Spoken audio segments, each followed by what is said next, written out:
بسم اللہ الرحمن الرحیم۔ جیسا کہ آپ لوگوں کو معلوم ہے کہ رات کو وزیر خزانہ اسحاق ڈار نے پریس کانفرنس کرتے ہوئے پٹرول کی قیمت میں 12 روپے کمی کا اعلان کیا تھا، تو اس کے بعد تحریک لبیک پاکستان نے جو لانگ مارچ کا اعلان کیا تھا، اس حوالے سے چہم گوئیاں ہونا شروع ہو گئی تھیں۔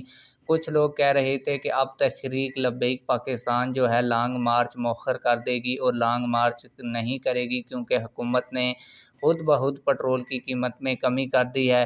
جبکہ تحریک لبیک پاکستان کے کچھ لوگ یہ بھی کہہ رہے تھے کہ حافظ سعد رضوی صاحب نے 250 روپے پٹرول کی قیمت کا کہا ہے، تو ابھی تو 270 روپے پٹرول کی قیمت ہوئی ہے، تو اب حافظ سعد رضوی صاحب اور تحریک لبیک پاکستان اس کمی کو مسترد کر دے گی اور لانگ مارچ کا جو 22 مئی کا فیصلہ ہے وہ برقرار رہے گا۔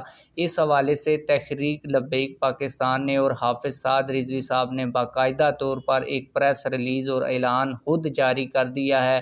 اس میں حافظ سعد رضوی صاحب کا کیا کہنا ہے کہ کیا لانگ مارچ 22 مئی کو ہوگا یا نہیں، آج کی اس ویڈیو میں آپ لوگوں کو ثبوت کے ساتھ دکھانے جا رہا ہوں۔ لیکن ویڈیو شروع کرنے سے پہلے آپ لوگوں سے ایک چھوٹی سی ریکویسٹ ہے، اگر آپ نے ابھی تک ہمارے اس چینل کو سبسکرائب نہیں کیا ہوا تو چینل کو لازمی سے سبسکرائب کر لیں تاکہ آنے والی نئی ویڈیوز آپ لوگوں کو بر وقت ملتی رہیں۔ آپ لوگوں کو بتاتا چلوں کہ تحریک لبیک پاکستان کے امیر حافظ سعد رضوی صاحب نے مرکزی دفتر 36 جی سبزہ زار لاہور سے ایک پریس ریلیز جاری کروائی ہے، جس کی تصویر بھی آپ لوگ ویڈیو میں دیکھ سکتے ہیں۔ آپ لوگوں کو بتاتا چلوں کہ اس میں حافظ سعد رضوی صاحب نے حکومت کی جانب سے پٹرولیم مصنوعات کی قیمتوں میں کمی کو معمولی کمی قرار دے دیا۔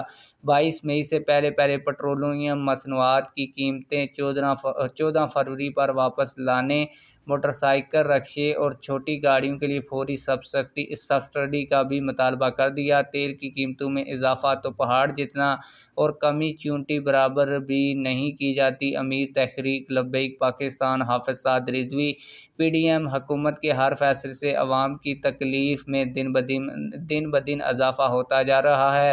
کم از کم اقتدار کے آخری دنوں میں تو پی ڈی ایم حکومت کو عوام پر ترس کھانا چاہیے۔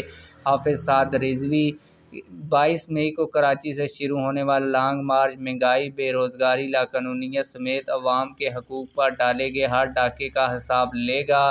لینڈ کروزر اور موٹر سائیکل والے کے لیے یکساں قیمت پر پٹرول کی فروخت معاشی انصاف نہیں ہے۔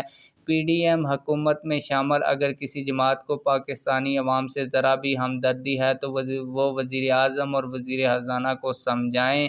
ملک پر سرٹیفائیڈ نااہل اور ناہنجار حکمران مسلط ہیں۔ ظالم، کرپٹ، جھوٹی اور نااہل حکومت نے عوام کا جینا بر کر دیا ہے، یہ حافظ سعد رضوی صاحب کا کہنا ہے، اور یہ خصوصی پریس ریلیز تحریک لبیک پاکستان مرکز کے شعبہ نشر و اشاعت نے جاری کی ہے۔ آپ لوگ اس حوالے سے کیا کہتے ہیں؟ کمنٹ سیکشن میں ہمیں اپنی رائے سے ضرور آگاہ کیجیے گا۔ ملتے ہیں کسی اور ویڈیو میں۔